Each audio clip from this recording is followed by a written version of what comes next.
नमस्कार, मैं हूं दीपाली राणा। आप देख रहे हैं योर मनी, पर्सनल फाइनेंस से जुड़ा हमारा स्पेशल शो जो लाते हैं हम अपने व्यूअर्स के लिए ताकि उनकी मदद कर सके उनके पोर्टफोलियो को बेहतर बनाने में। किसी भी तरीके का आपके पास कोई भी सवाल है, शुरुआत करना चाहते हैं, ऑलरेडी प्लानिंग की हुई है, गोल्स कैसे पूरा होंगे, कैसे स्मॉल सेविंग्स के जरिए बड़े सपने अचीव हो सकते हैं, ये सब बातें योर मनी आपको बताता है, समझाता है। कोई भी सवाल आपके पास है तो आप पार्टिसिपेट कर सकते हैं। व्हाट्सएप, ईमेल या सोशल प्लेटफॉर्म्स के थ्रू आप सवाल भेजें। मैं व्हाट्सएप पर 7045220000 हमारा व्हाट्सएप नंबर है। ईमेल है yourmoney@nwtn.com। साथ ही आप फेसबुक, ट्विटर पर जाएंगे तो इस शो को आप लाइव भी देख सकते हैं। सवाल भी आप पोस्ट कीजिए #AskAwaz लिखकर। आज आपके सभी क्वेरीज को आंसर करने के लिए फिनवाइस PFS के फाउंडर प्रतिभा गिरीश हमारे साथ बनी हुई है। प्रतिभा जी नमस्कार, स्वागत है आपका। और आज इनफैक्ट सिबिल स्कोर के बारे में बात करेंगे। बहुत ही इंपॉर्टेंट टॉपिक है और बहुत सारे ऐसे व्यूअर्स, इन्वेस्टर्स हैं जो इसकी रेलेवेंस को नहीं समझते हैं, स्पेशली वो यंग इन्वेस्टर्स जिन्हें अभी तक इस सिबिल स्कोर को इस्तेमाल करने का मौका नहीं मिला है। तो बताइए सिबिल स्कोर होता क्या है, अगर सिबिल स्कोर खराब हो जाता है तो उसके मायने क्या हैं, और अगर खराब हो गया तो कैसे बेहतर किया जा सकता है, बताइए। ये बहुत ही इम्पोर्टेंट टॉपिक है दीपाली जी। ये जो जैसे आपने बताया, यंग जो इन्वेस्टर्स होते हैं उन्होंने कभी क्रेडिट लिया ही नहीं है, तो उनको पता ही नहीं कि सिबिल स्कोर होता क्या है। ये जानना बहुत जरूरी है। तो ये होता क्या है, ये एक स्कोर है जो बताता है कि आप पैसे लौटाने के मामले में, मतलब आपने लोन लिया हो या क्रेडिट कार्ड का भुगतान करने में आप कितने भरोसेमंद हो, मतलब कितना ट्रस्टवर्दी हो कि आप अपना पैसा आप टाइम पे लौटा दोगे। ये इस सिबिल स्कोर के बेसिस पे काफी कुछ डिसाइड होता है। अगर आपका सिबिल स्कोर अच्छा है तो आपको जल्द से जल्द लोन मिल सकता है, आपका क्रेडिट लिमिट जो है क्रेडिट कार्ड में वो बढ़ सकता है, और आपका जो ब्याज दर है वो भी कम हो सकता है अगर आपका क्रेडिट स्कोर अच्छा है तो ये इंपॉर्टेंट है इसको ट्रैक करना, इसको पता करना कि कैसा है हमारा स्कोर और उसको कैसे सुधारी जाए। तो एक तो आपको जल्दी लोन मिलेगा, कम इंटरेस्ट रेट पे मिलेगा। ओके, तो क्या रेंज में होता है क्रेडिट स्कोर? क्रेडिट स्कोर 300 से लेकर 900 तक होता है। तो सिंपल चीज आप हमको समझना है कि अगर हम क्रेडिट ही नहीं लेंगे, मान लीजिए हम क्रेडिट कार्ड भी नहीं यूज करते, कभी हमने लोन ही नहीं लिया, जैसे अभी 18 के हुए या कोई 19-20 के हैं, उन्होंने कभी वो क्रेडिट सिस्टम में आए ही नहीं, तो उनका स्कोर नहीं बन सकता। ये सिबिल स्कोर आपने क्रेडिट हिस्ट्री के हिसाब से बनता है। इसलिए हमको ये जानना जरूरी है कि हमें सिबिल स्कोर चाहिए तो हम बहुत जिम्मेदारी से अपने कार्ड और या लोन ले, और उसको टाइम पे अगर हम भुगतान करेंगे तो अच्छा सा स्कोर मिल सकता है। ओके, अच्छा एक चीज और प्रतिभा जी, आमतौर पे कितना स्कोर बेहतर माना जाता है वैल्यू टर्म्स में, पहली बात। दूसरी तरफ अगर इन केस जो स्कोर बिगड़ता है, आपने कारण जैसे मेंशन किए, बहुत सारे फैक्टर्स हो सकते हैं जिसकी वजह से स्कोर बिगड़ सकता है, लेकिन एकदम से सपोज कीजिए कि अगर किसी का स्कोर गुड कैटेगरी में है, कोई भी ऐसी फाइनेंशियल मिस्टेक होती है, कोई चेक बाउंस होता है, कोई EMI बाउंस होती है, कुछ लेट पेमेंट्स होती हैं, तो कितने तेजी से आपके स्कोर को अफेक्ट करता है, किस तरीके से पूरा प्रोसेस काम करता है?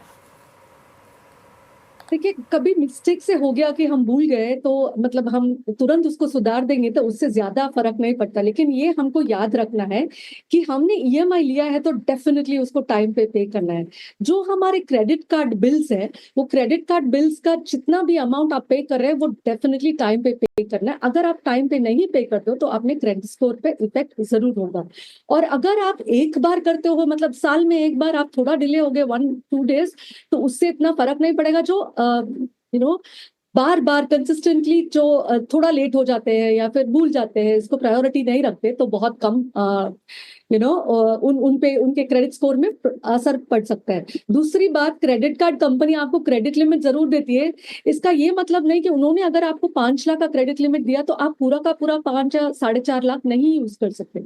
आप अपने मन में एक ये रखिए कि 60% तक यूज कर सकते हैं, तो आपका स्कोर बहुत अच्छा बना रहेगा। पूरा का पूरा क्रेडिट लिमिट नहीं यूज करना है। कई सारे क्रेडिट कार्ड या कई सारे लोन्स का इकट्ठा से आपने अप्लाई कर दिया तो ऐसा लगता है कि आपको पैसे की बहुत जरूरत है, इससे भी आपका स्कोर कम हो सकता है।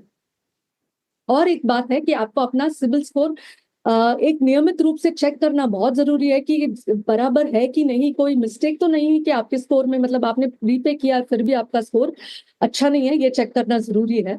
और सिक्योर्ड कार्ड यूज करना है। जहां तक नंबर्स की बात है, 750 से लेकर 900 अगर आपका स्कोर है तो बहुत बहुत जल्दी आपको लोन मिल जाएगा, बहुत अच्छा स्कोर है।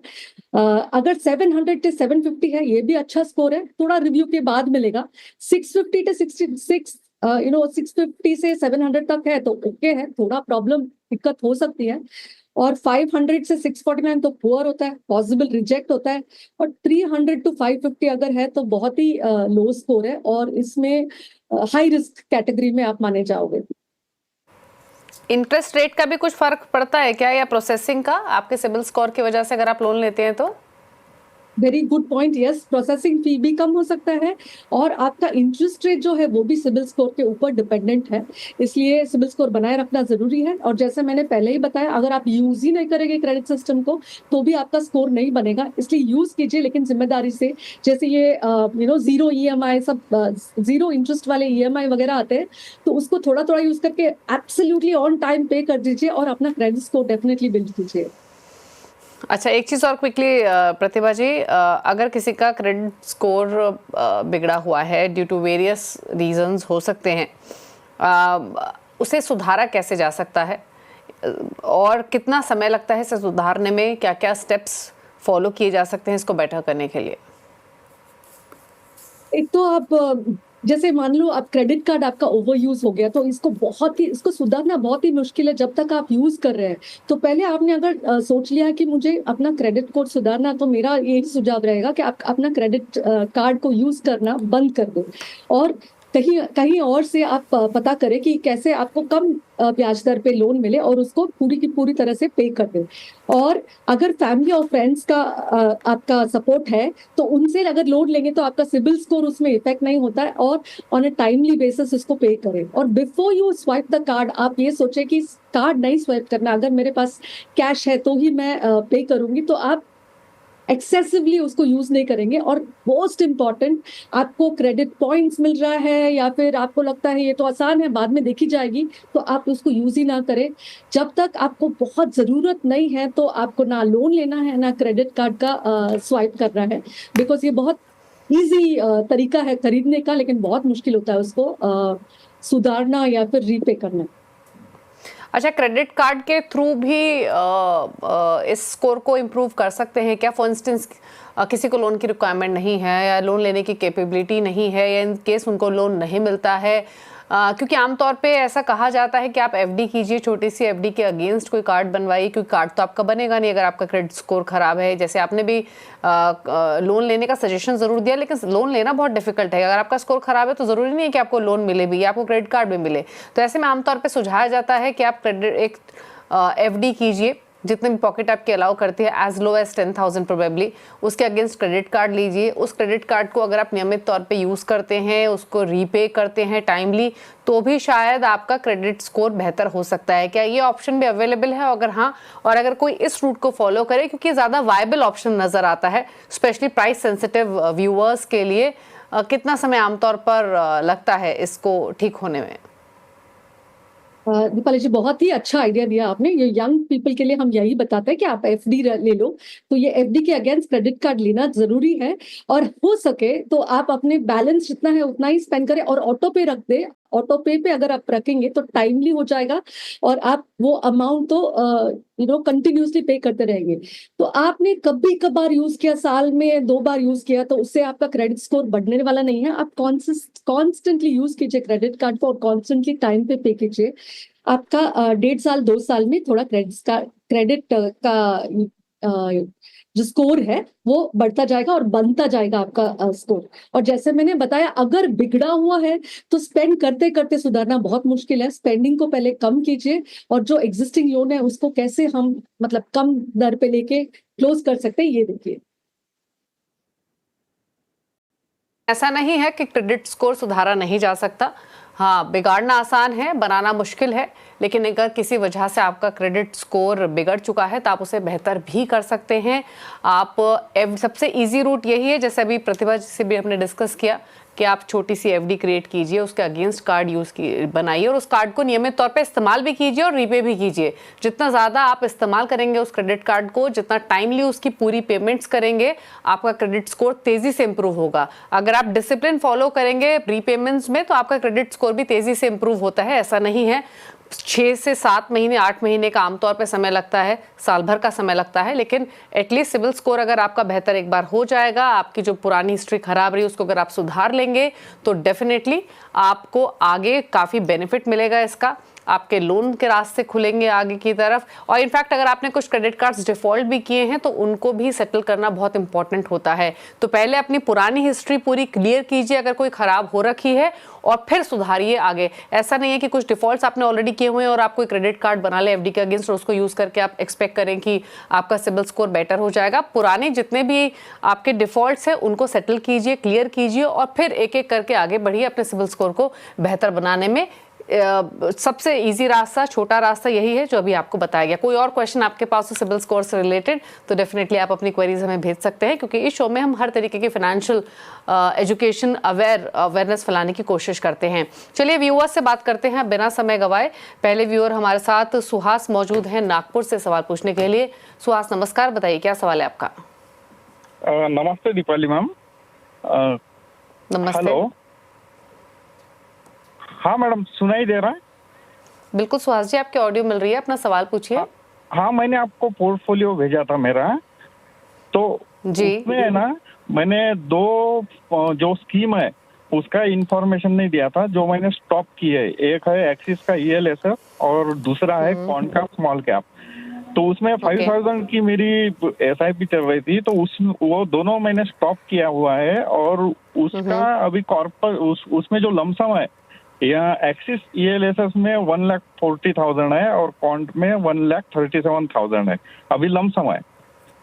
ओके। और तो इसके अलावा जो पोर्टफोलियो मैंने आपको भेजा है, तो मुझे ये जानना है कि ये 14 इयर्स में इन सबको मिला के कितना कॉर्पस होगा। ओके, ठीक है। और तो मैं सम अप कर देती हूँ जी। बोलिए। ELSS जो है वो 2028 तक लॉक इन है उसका, तो तब तक वो उसमें मैं निकाल नहीं पाऊंगा। और कॉन्ट का स्मॉल कैप जो है उसका भी 1 साल तक जो शॉर्ट टर्म कैपिटल गेन है उसके लिए 1 साल तक मैं उसमें रखूंगा, उसको भी नहीं निकालूंगा। पर आपके पास जो क्वांट है, एक्सेस का ELSS है, उसमें आप फर्दर तो डिप्लॉय नहीं कर रहे ना, आपकी पुरानी होल्डिंग ही है ना उसमें। हाँ, पुरानी होल्डिंग है, खाली SIP मैंने स्टॉप किया हुआ है वो दोनों। अच्छा, अच्छा, तो यानी आपकी जो एक्टिव SIPs हैं, जो SIP आप पॉज कर चुके हैं, जो लमसम है, ये टोटल मिलाकर आपका 29 लाख का पोर्टफोलियो का वैल्यू है, करेक्ट? करेक्ट। और 16 लाख का आप एडिशनल लमसम इन्वेस्टमेंट भी करना चाहते हैं। राइट। और आपका गोल है 14 इयर्स में 5 करोड़ का। राइट। ठीक है। तो प्रतिभा जी, ये तो आपको क्लियर हुआ होगा, जो मैंने इनसे भी रिकन्फर्म किया। मैं इनके लमसम इन्वेस्टमेंट्स बता देती हूँ जो इन्होंने ऑलरेडी की हुई है।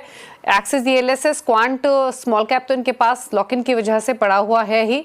दूसरा वाइट ओ कैपिटल का मल्टी एसेट एलोकेशन है 7 लाख, 1.5 लाख है एडलवाइस के अग्रेसिव हाइब्रिड में, 16 लाख का एडिशनल लमसम इन्वेस्टमेंट करना है।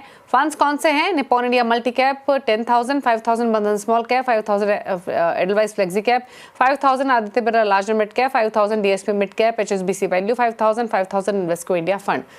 बताइए क्या सजेशन इनके गोल, इनके टारगेट्स पर? देखिए, उनका ऑलरेडी 29 लाख का एक्यूमुलेशन है और 16 लाख ऐड करने वाले हैं। ये 45 लाख सिर्फ इन्वेस्टेड रहेगा और 12% के हिसाब से रिटर्न आएगा। तो सिर्फ ये 45 लाख का जो वैल्यू है वो बन जाएगा 2.19 CR। इन 14 साल में 2.19 CR सिर्फ ये 45 लाख का बन जाएगा। उसके अलावा उनका SIP भी चल रहा है, 40,000 का SIP। नॉर्मल SIP करते रहेंगे 14 साल तक तो 1.72 बनेगा, लेकिन क्योंकि आपका इनकम बढ़ने वाला, अगर आप उसको स्टेप अप करेंगे, 10% से स्टेप अप करेंगे तो वो बन जाएगा 2.87 CR का। तो 2.87 CR प्लस 2.19 CR आपका टारगेट को आप थोड़ा सा एक्सीड कर जाएंगे। 5.1 CR आपका बन जाएगा इन 14 ईयर्स। सो विदाउट बहुत मेहनत के बिना, मतलब बहुत ज्यादा चेंजेस के बिना आपका बन जाएगा। जहां तक आपका पोर्टफोलियो का सवाल है, आपका कुल मिला के 9 फंड्स है। Which is okay. इसमें दो हाइब्रिड कैटेगरी के फंड्स भी आपने रखे हैं, एक एग्रेसिव हाइब्रिड है और एक माइटोका मल्टी एसेट फंड है, विच इज ऑल्सो ओके, क्योंकि अगर जब मार्केट्स वॉलेटाइल रहता है ये थोड़ा बहुत आपको स्टेबिलिटी देगा। और मार्केट कैप वाइज अगर आप पोर्टफोलियो देखेंगे, आपने एक इन्वेस्को फंड का बताया नहीं कि कौन सा फंड है, सिर्फ इन्वेस्को फंड आपने बताया, उसको फ्लेक्सी कैप मान के चलेंगे तो 44% लार्ज कैप, 31 मिड कैप और 26% स्मॉल कैप होगा। थोड़ा सा अग्रेसिव है। आगे जाके जब आप एड ऑन करेंगे, जो आप 16 लाख एड ऑन करना चाहते हैं, तो ये फ्लेक्सी कैप जैसे या large and mid cap categories में ऐड करेंगे तो आपका बैलेंस अपने आप बन जाएगा। जो आप नया 16 लाख को जो इन्वेस्ट कर रहे हैं, आप ही के फंड्स में इन्वेस्ट करिए। जो इलीवाइज फ्लेक्सी कैप है उसमें 4 लाख, इन्वेस्ट को कॉन्ट्रा में 4 लाख, जो आदित्य बिरला का लार्ज एंड मिड कैप है उसमें 3 लाख। तो अगर आप देखेंगे तो ये सब flexi, Contra, large and mid category है, इससे आपका लार्ज कैप का मात्रा बढ़ेगा। और वॉलेटिलिटी को कम करने के लिए आपका एडलवाइज एग्रेसिव हाइब्रिड में 2.5 लाख और white of multi asset fund में 2.5 लाख कीजिए। और ये जो इक्विटी, प्योर इक्विटी फंड्स में कर रहे हैं, उसको इकट्ठा नहीं कीजिए लमसम इन्वेस्टमेंट, उसको डेट फंड में डाल के 12 वीक्स 16 वीक्स के ऊपर आप एसटीपी करेंगे तो बेहतर रहेगा, क्योंकि आपके इन्वेस्ट करते अगर थोड़ा वॉलेटिलिटी आ गया तो बने रहने में आपको आसानी होगी। ये जो हाइब्रिड और मल्टी एसेट है उसके लिए 16 वीक से कम भी कर सकते हैं, 8 हफ्ता या 10 हफ्ते के अंदर भी आप एसटीपी कर सकते हैं। I think STP is a easier way, थोड़ा डाइजेस्ट करने में भी इजी होता है। ओके, तो पूरी रकम जो आप लमसम लगाना चाहते हैं एक साथ ना लगा के धीरे धीरे लगाइए, थोड़ा थोड़ा डिप्लॉय कीजिए। किन फंड्स में डाल सकते हैं वो डिटेल्स आपने अभी देखी होंगी अपनी स्क्रीन पर। एडवाइस फ्लेक्सी कैप में 4 लाख डालिए, 4 लाख इन्वेस्को कॉन्ट्रा में, Aditya Birla large mid cap में 3 लाख, 2.5 लाख डालिए एडवाइस अग्रेसिव हाइब्रिड और व्हाइट ओक मल्टी एसेट में। तो पूरा न लगा के थोड़ा थोड़ा लगाइए, 20,000 25,000 ईच आप डिप्लॉय करते चलें हर हफ्ते। उस हिसाब से आप स्ट्रैटेजी बना सकते हैं, गोल आप हासिल कर लेंगे और जो आपका एक्टिव पोर्टफोलियो है उसे आप एज इट इज कंटिन्यू करें, लाइकली आप गोल अपना हासिल कर लेंगे। बात करते हैं अगले व्यूअर से, प्रदीप कुमार हैं झारखंड से। प्रदीप नमस्कार, पूछिए सवाल। नमस्कार मैडम। मैंने जो पोर्टफोलियो डिटेल मैंने शेयर किया है, 76 लाख का मेरा अभी लमसम अमाउंट है और मैं लास्ट 10 ईयर से इन्वेस्टेड हूँ। और जो SIP हमारा अमाउंट है 40,000 पहले था, अभी मैंने 52,000 उसको अपडेट कर दिया, जो कि मैंने आपको मेल में शेयर किया है। मेरा टारगेट है मैडम आफ्टर 10 ईयर्स 5 करोड़ का। और अकॉर्डिंगली मैंने जो म्यूचुअल फंड का जो डिटेल मैंने भेजा है, स्मॉल कैप में परसेंटेज भेजा है, मिड कैप में, लार्ज कैप में, फ्लेक्सी कैप और इंडेक्स फंड मैंने 3 ऐड किया था। तो इसके अकॉर्डिंगली मैं मेरा फंड थोड़ा है फोलियो एक बार देख लीजिए, अगर इसके अकॉर्डिंगली कुछ चेंज करना है तो बता दीजिए, अदरवाइज अगर मैं ऐसे सेम रख सकता हूँ, क्योंकि हमारा जो लमसम में जो 76 लाख का जो अमाउंट है उसमें स्मॉल कैप का एक्सपोजर थोड़ा सा ज्यादा हो गया। इसके लिए मैंने इसको अभी रिसेंटली अपडेट करके मैंने फ्लेक्सी कैप में थोड़ा परसेंटेज इंक्रीज कर दिया है, इसलिए स्मॉल कैप में मैंने कम कर दिया है। लेकिन अब आपका फ्लेक्सी कैप में सबसे ज्यादा SIP है 20,000 के आसपास की, राइट? जी मैडम, जी जी जी। पारंपरिक फ्लेक्सी कैप में 20,000, इसमें लॉक इन भी रहता है, ये भी ध्यान रखें इन्वेस्टर्स। मेरे एसेट इमर्जिंग ब्लू चिप पे 6,000, 5,000 निपॉन इंडिया स्मॉल कैप पे, 4500 मुतुल मिड कैप में, बंधन स्मॉल कैप में 4,000, 4,000 PGM इंडिया मिड कैप में, 2,500 trust mutual fund small cap, Aditya Birla का Nifty India defence index 2,000, 2,000 UTI Nifty mid small 400 momentum, 2,000 Angel 1 Nifty total market index. बताइए इनके लिए suggestions. 10 mutual funds हैं, 52,000 की SIP है, 76 लाख की पोर्टफोलियो की वैल्यू है और 10 साल में 5 करोड़ का टारगेट है। देखिए, ये पोर्टफोलियो जो है, जैसे आप ही ने बताया, आपने ऑलरेडी उसको सुधार भी लिया। जो लमसम पोर्टफोलियो है, काफी अच्छा रकम आपने इकट्ठा किया और आपने स्मॉल कैप से फ्लेक्सी कैप किया, बधाई हो। लेकिन आपका पोर्टफोलियो जो SIP का है आज की तारीख में भी बहुत एग्रेसिव है, मतलब ऑलमोस्ट 39% लार्ज कैप है, 22% मिड कैप है और 29% स्मॉल कैप है। मतलब ये वॉलेटिलिटी ज्यादा रहेगा। तो इससे अगर आप ऐड कर रहे हैं तो फ्लेक्सी कैप में ऐड करें। ऐड कैसे करें? ऑलरेडी आपके पास 10 फंड्स हैं, तो आपको ये देखना है कि आपके 10 फंड्स में से 3 स्मॉल कैप फंड्स हैं और 3 मिड कैप फंड्स हैं। 2 मिड कैप का नॉर्मल फंड और एक इंडेक्स फंड है आपके पास, और एक लार्ज एंड मिड कैप है और एक फ्लेक्सी कैप फंड है।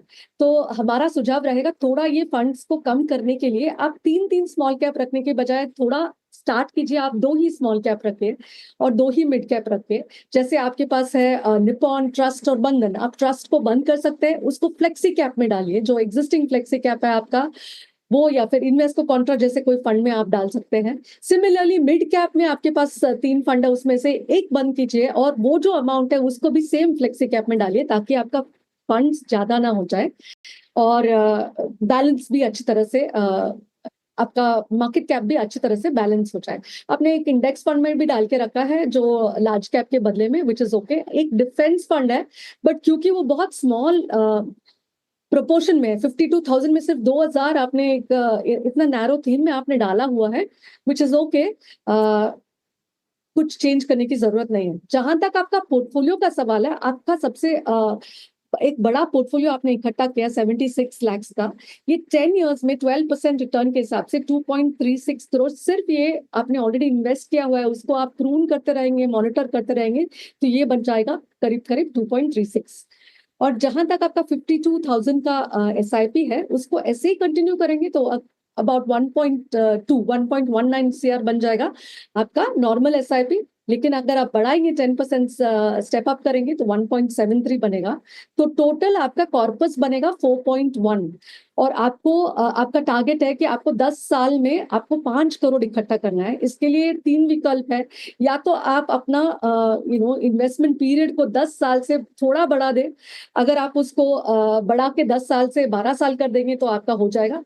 या फिर आप SIP बढ़ाएंगे, SIP बढ़ाना चाहते हैं तो बहुत ज्यादा अमाउंट बढ़ाना पड़ेगा, 22,000 रुपीज। या अगर आपका बोनस वगैरह आता है, कोई कहीं से इनकम आता है, तो 30 लाख और एक्स्ट्रा इन्वेस्ट करेंगे। तो सिप को बढ़ाइए, लमसम को बढ़ाइए, और सबसे इजी तरीका टाइम को बढ़ा दीजिए 2 साल से, तो भी आपका टारगेट हो जाएगा।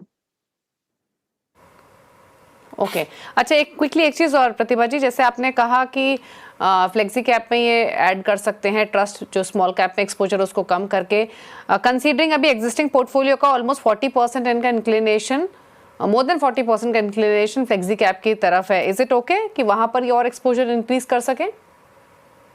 It is okay, because flexi cap में लार्ज कैप का मात्रा रहेगा और चेंज होता रहता है। लेकिन आप 2 अगर फ्लेक्सी कैप रखेंगे तो कोई एक रिजिड होता है कि हमेशा लार्ज कैप में ज्यादा रहता है, और कोई सच में मतलब as a name suggest flexi होता है। तो it is okay to have a large portfolio in flexi cap. वो अपने आप मार्केट कैप के हिसाब से फंड मैनेजर कॉल ले लेंगे और हमारा काम और टैक्स दोनों बच जाएगा। चलिए रुक रहे इसी के साथ एक ब्रेक के लिए, ब्रेक के उस पर कुछ और सवाल, जल्द वापस आते हैं।